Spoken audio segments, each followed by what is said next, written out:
Welcome back to the Chad Hasty Show, News Talk 95.1 FM and 790 AM KFYO. We go to the phones. My next guest, the senior economist and director of the Center for Economic Prosperity with the Texas Public Policy Foundation, Vance Ginn, joining us on the program once again. And welcome back to the show. Vance, how are you? I'm doing well, Chad. Thanks for having me on the show. Yeah, absolutely. Good to speak with you again. This time we have a little bit longer to talk. Last week when we were at the Texas Public Policy Foundation, we were anticipating some movement on the property tax bill. That didn't happen, but we finally saw the Senate move yesterday on SB 2, property tax reform. I guess overall, before we kind of get into the details of this, how'd they do in the Senate yesterday? Well, I think they did a great thing for taxpayers. I mean, look, it wasn't perfect. We like to have the 2.5% for cities and counties, and they raised it 3.5%. But overall, this is a way to slow down the skyrocketing property taxes all across the state and stop forcing people out of their homes and businesses. Well, and this is it's a better proposal than what we saw in the last legislative session, correct? That's correct. One thing about it is that last session, there was one bill that started at 4% rollback rate, revenue limitation at the local level over in the Senate. Then there was another one in the House that started at 6%. And so now the highest they have is 3.5%. And it includes school districts this time at 2.5% rollback rate, which wasn't even part of the discussion last session. Yeah. And so what would, if this bill now, of course, we have to wait and see what the House does next Wednesday. But let's say the House bill mimics or comes close to what we have on the Senate bill, and let's say the Senate bill is, the final product is close to what we have in SB 2 right now. What will that mean for Texas homeowners? Well, I was doing the numbers yesterday, and right now the way that property taxes are growing across the state, they're growing about 6% per year. Okay, when you look at the tax revenue of how much is growing across the state, that means that it's doubling every 12 years.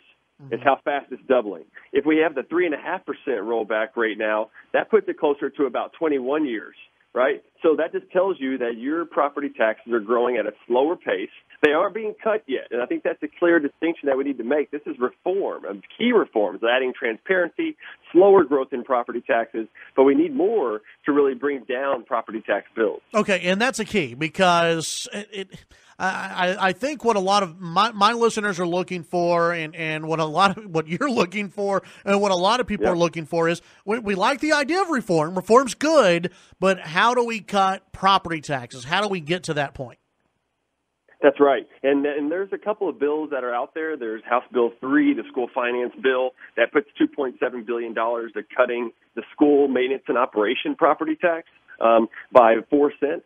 And so that would be a way to, actually reduce property tax bills, tie that in with SB 2, and I think we've got lasting property tax relief there. There's some other things that are being considered over in the Senate. There's Senate Bill 5, which is an increase of the homestead exemption by $10,000.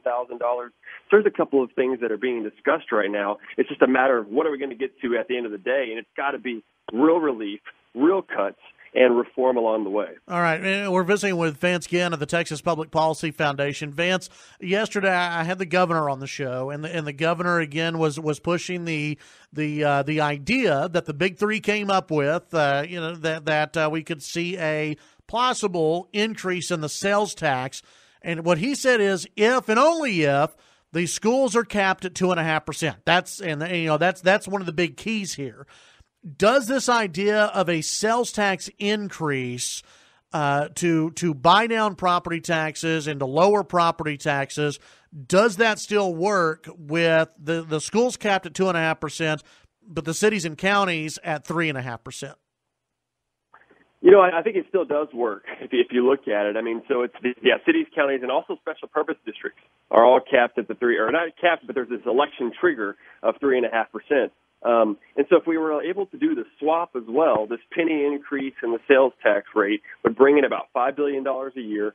We could use all of that, and it must be dollar for dollar. Every dollar has to go to property tax relief, and we can actually cut the school maintenance and operation property tax by at least 15 cents.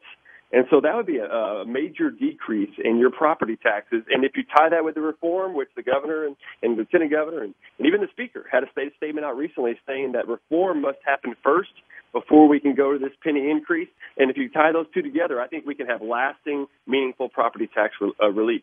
Yeah. So, but I'm sure your focus now, and those who are watching this property tax relief now, it's on the House. How does the House version, as we know it right now, of course, it'll change next Wednesday, but as it stands right now, how does this compare to what we see in the Senate? Well, the House version is excluded school districts entirely, and they say that they want to put that in another bill. But as of right now, school districts are not included in the House in any sort of rollback rate. They've also excluded some of the special purpose districts, like hospital districts, community colleges. Those are the two big ones. And that will be a lot of the special purpose districts out of it. But it does include cities and counties at the 2.5% rate. So it's actually lower than what the Senate has right now for those two. But that's only about 40% of your property tax burden, right? School districts make up about half. Special purpose districts, a little bit more than that. It's about 40% are cities and counties. And so we need all of them. All jurisdictions should be underneath these triggers to call for an election for you, for the voter, all of your viewers, to have a say in how this budget process works. Because if not, we're going to continue to see people being forced out of their homes and businesses. Do you think we're going to see, when the House takes this up on Wednesday, do you think we're going to see schools added back in after the governor made his comments that he's not going to sign off on anything that doesn't include schools? The Senate, when I had the lieutenant governor on last week, he said, yeah, we're thinking about taking schools out, but they left it in. It seems like the momentum is moving in that direction, don't you think?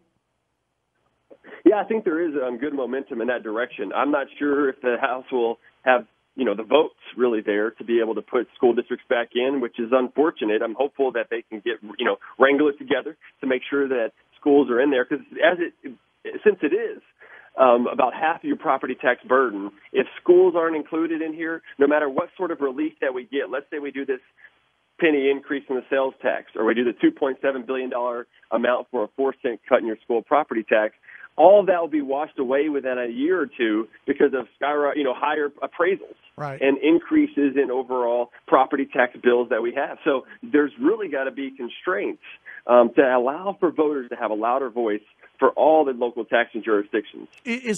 Are there any pieces of legislation that you are looking at that has appraisal reform? Not really. We've so one thing that we've looked at is mainly the rollback rate.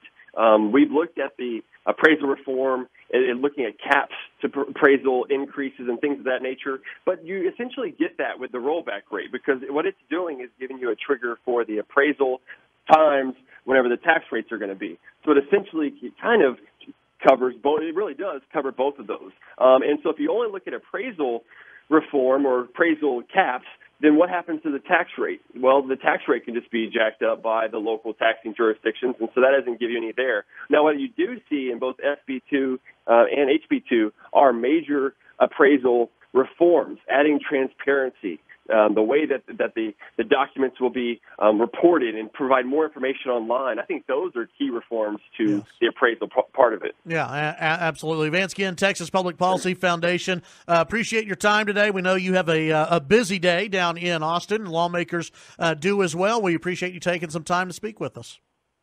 Yes, thank you so much. Have a great day. You too. That's Vance Ginn with the Texas Public Policy Foundation.